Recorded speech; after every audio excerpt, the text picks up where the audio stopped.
ब्राह्मण और वेश्या एक ही गली में एक दूसरे के पड़ोस में रहते थे। ब्राह्मण अपनी भक्ति के लिए बहुत विख्यात था।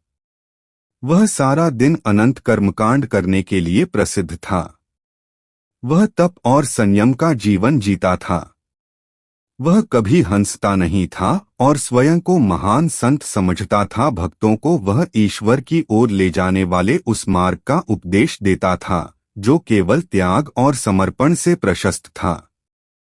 दूसरी ओर वेश्या जीवन यापन के लिए अपना शरीर बेच रही थी। एक दिन ब्राह्मण उसे उपदेश देने उसके घर गया। ब्राह्मण ने उसे कहा, तुम बड़ी पापिन हो, तुम्हारे पाप कर्मों की संख्या बढ़ती ही जा रही है। मृत्यु के पश्चात एक भयंकर परिणाम तुम्हारी प्रतीक्षा में है। उस स्त्री ने पूरे मन से प्रायश्चित किया। ईश्वर से उसने क्षमा याचना की, लेकिन उसके पास कोई दूसरी जीविका नहीं थी, इसलिए उसने वेश्यावृत्ति जारी रखी। मगर उसने एक क्षण भी ईश्वर से क्षमा याचना और विनती करना नहीं छोड़ा। ब्राह्मण और वेश्या की मृत्यु एक ही दिन हुई।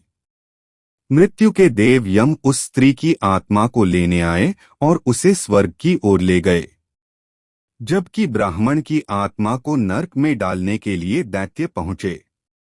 ब्राह्मण चिल्लाया, यह कैसी बात है? अवश्य तुमसे कोई भूल हुई है।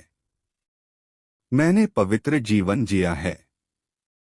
मैं नरक में क्यों जाऊंगा जबकि पाप का जीवन जीने वाली यह स्त्री स्वर्ग जा रही है? दैत्यों ने कहा, यह स्त्री अपना शरीर बेच रही थी, लेकिन वह सदा ईश्वर के बारे में सोचती रहती थी। वह ईश्वर से क्षमा याचना करती रहती थी। इसके विपरीत तुम हमेशा पूजा पाठ किया करते थे, तब भी तुम्हारा मन सदा तुम्हारी पड़ोसन के पाप कर्म पर लगा रहता था। तुम्हें बस पाप ही दिखाई देता था। तुम बस पाप के विषय में ही सोचते थे, इसलिए तुम अब वहां जा रहे हो जहां पापी पाए जाते हैं। हम क्या बनेंगे, इसका निर्धारण हमारे कर्मों से नहीं बल्कि हमारे विचारों से होता है।